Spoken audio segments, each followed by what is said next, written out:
Hello Internet, my name is Andrew Eder and welcome to another episode of Film Editorials. This little book has produced 3 very big movies and it is the 3rd one that we're going to talk about today. That is The Hobbit, The Battle of the 5 Armies.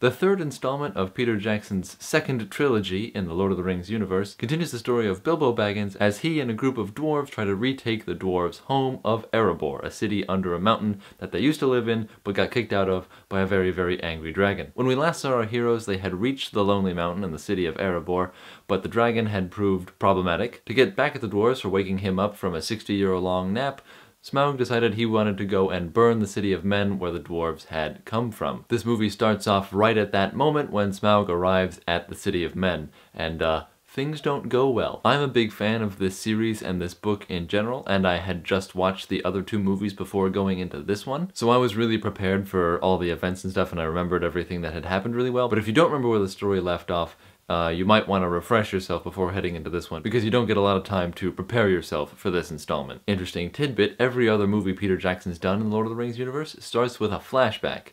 This movie does not. As far as the cast goes, everybody is back from the earlier 2 movies. Anyone who survived the earlier 2 movies returns in this one, if only for a little while. The big players, of course, are Martin Freeman as Bilbo, Richard Armitage as Thorin Oakenshield, Sir Ian McKellen as Gandalf the Grey, Lee Pace as Thranduil, the King of the Elves, Luke Evans as Bard, Benedict Cumberbatch as the voice of Smaug the Dragon, Orlando Bloom as Legolas, Christopher Lee as Saruman, Cate Blanchett as Queen Galadriel, and on and on and on, so on and so forth. There's a ton of people in this movie.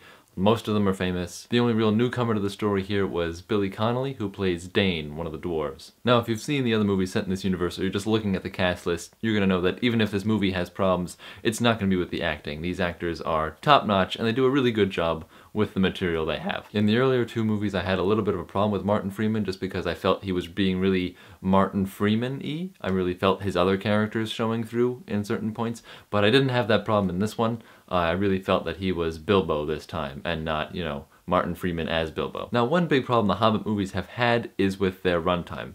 All 3 of them are very long, but this is the shortest, and you can feel it in the pacing. The action starts right away and just keeps going. This movie is largely just one big action set piece after the other, with a little bit of talking in between. While this movie does move faster than its counterparts, it still has pacing issues. For instance, some of the stuff goes by way too quickly. You've spent a lot of time with some characters from earlier versions, and then in this one, their resolution comes really, really fast. Other times you feel like the action just keeps going, and it's unnecessary and bloated like the rest of the series has seemed. And so they've certainly gotten better than the other 2 movies, but they still haven't reached perfection. Another problem that has persisted throughout this series is the use of CGI.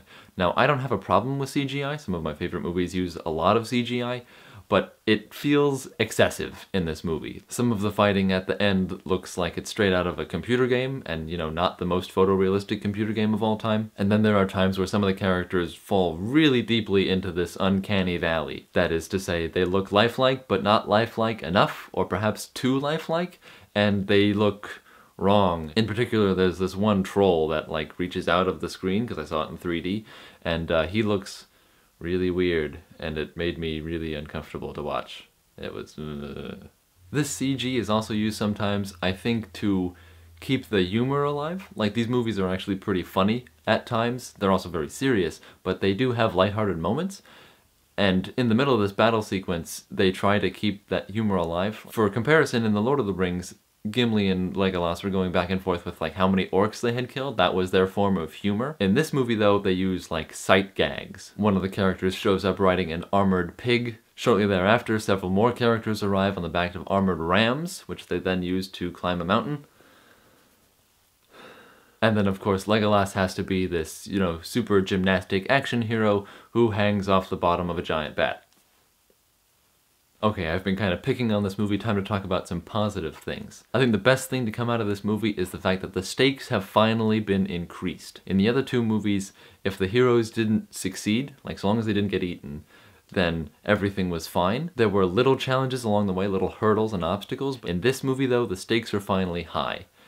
Either the heroes win, or they all die. Machinations that have been in progress finally all come together to really create conflict in the story, which is good. The action in this movie is really good, even though it does get a little silly at times. The last half of the movie is pretty much just big long sword fight, so I was happy. And last but not least, the movie does do a good job of setting up for The Lord of the Rings. You might already know how Lord of the Rings turns out, but it's cool to see these little nods of how characters are gonna meet and how things get started and these slow changes that start to happen. You start to see them happening here, and it's cool. I will admit though that I'm a big fan of this series, so maybe it's just cool to me. In summary, The Hobbit, The Battle of the Five Armies earns a 4 out of 5 stars in my opinion. It is the best of the trilogy, the stakes are high enough so it feels like the characters actually have a challenge ahead of them, and this movie is gorgeous to look at. The effects, the costume, and the cast are all amazing and just fun to watch. On the other side of things, the movie still does have pacing issues. Some things are too long and some things are too short. The action can get pretty silly sometimes, and the use of CGI feels a bit excessive. Like I said, I'm a big fan of this series, so the score is probably higher than someone who was a little more